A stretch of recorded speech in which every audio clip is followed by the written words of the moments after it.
schématique les différentes couches de la peau ainsi que leur fonction. Effectivement. Donc là, c'est une coupe en 3 dimensions de la peau. Il faut savoir que la peau a 3 couches. Il y a la couche la plus superficielle qui est juste là, qu'on appelle épiderme. Oui. Donc c'est la couche la plus superficielle qui est au contact de l'air et qui est constituée essentiellement des kératinocytes. Et sur la limite entre le derme, pardon, entre l'épiderme et le derme, on peut avoir des mélanocytes qui sont donc les cellules responsables de la pigmentation de la peau. Cette couche est essentiellement utilisée par la peau comme barrière de protection contre le milieu extérieur. Ensuite, on a le derme qui est là, qui est bien défini là.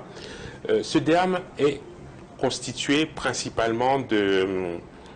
c'est le tissu conjonctif, c'est-à-dire c'est le soutien de la peau.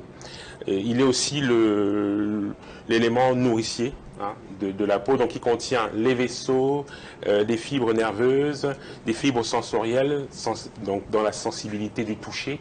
Il contient également des glandes sudoripares, responsables de la transpiration, des glandes sébacées, responsables aussi du gras qui peut apparaître sous la peau.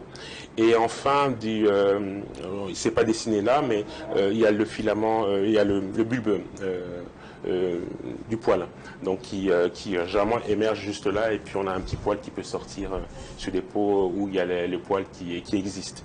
Et enfin, en dessous, on a l'hypoderme, qui est la couche tampon entre la peau et le tissu sous-cutané. Ici, c'est le muscle qui est dessiné.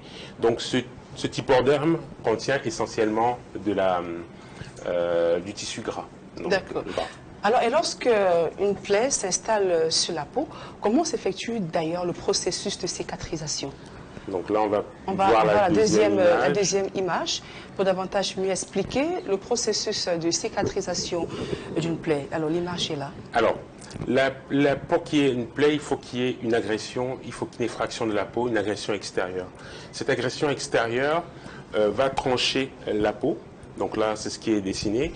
Et il y a directement une réaction qui se met en place, qui est la phase dite vasculaire, la phase inflammatoire, où les plaquettes vont être activées pour pouvoir former un caillot sanguin ou un caillot de fibrine. Ensuite, ces plaquettes vont se désagréger, envoyer des signaux aux globules blancs, donc principalement les polynucléaires neutrophiles et également les macrophages, pour pouvoir lutter contre l'envahisseur. Parce que dès qu'il y a une effraction de la peau, tout ce qui est germe peut venir s'introduire. Et donc, pour pouvoir lutter contre cela, les macrophages et les globules blancs vont pouvoir réagir.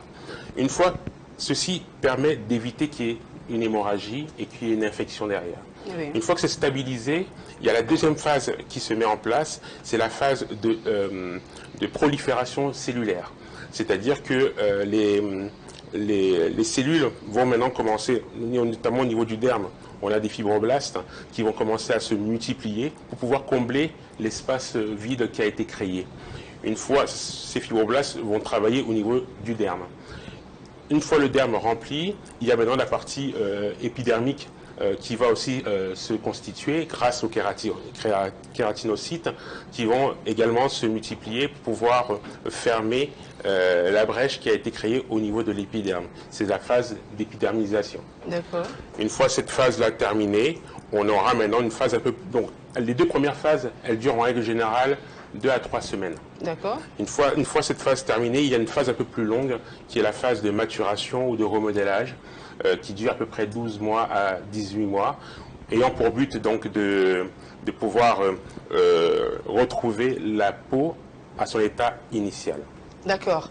Alors maintenant, sur le mécanisme de cicatrisation, toujours de ces plaies, qu'est-ce qui se passe lorsqu'une plaie ne cicatrise pas exactement?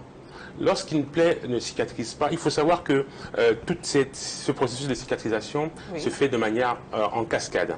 Elle évolue en règle générale en cascade.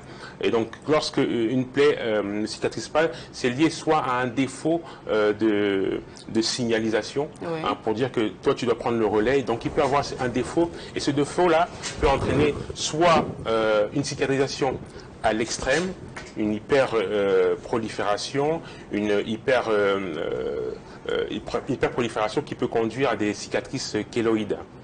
Ou bien, à défaut, ralentir la cicatrisation et donc là, entraîner un défaut de cicatrisation. Il faut savoir que il y a pas mal de facteurs qui peuvent être associés en même temps ou bien séparément et qui entraînent un retard de cicatrisation. Il y a des facteurs locaux. Si il y a une invasion par des germes assez importants et qui prennent le dessus, ça peut donc surinfecter la plaie et donc entraîner un retard de cicatrisation.